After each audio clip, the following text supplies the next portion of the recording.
অমানবিকতার অন্ধকারে মানবতার আর্তনাদ। ওড়িশার কেওনঝড় জেলা থেকে উঠে এলো এক শিউরে ওঠা ছবি।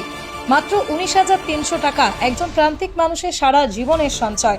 সেই টাকাই তুলতে না পেরে বোনের কবর খুঁড়ে কঙ্কাল কাঁধে নিয়ে ব্যাংকে হাজির হলেন দাদা, মৃত কলুরা মুন্ডা।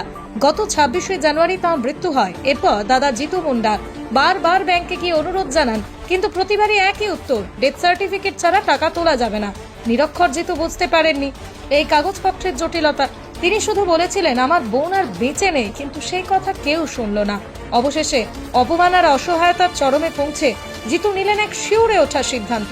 বোনের কবর খুঁড়ে দেহাবশেষ বস্তায় ভরে কাঁধে নিয়ে প্রায় 3 কিলোমিটার হেঁটে পৌঁছে গেলেন ব্যাংকে, শুধু প্রমাণ দিতে। এই এক দৃশ্যই যেন অনেক বড় প্রশ্ন তুলে দিল। কাগজের নিয়ম কি এতটাই বড় যে সেখানে মানুষের যন্ত্রণা আর অসহায়তা হারিয়ে যায়? মানবিকতার এই অভাবে আজ সবচেয়ে বড় বেদনা হয়ে সামনে এলো। Bureau report, Tarapith news.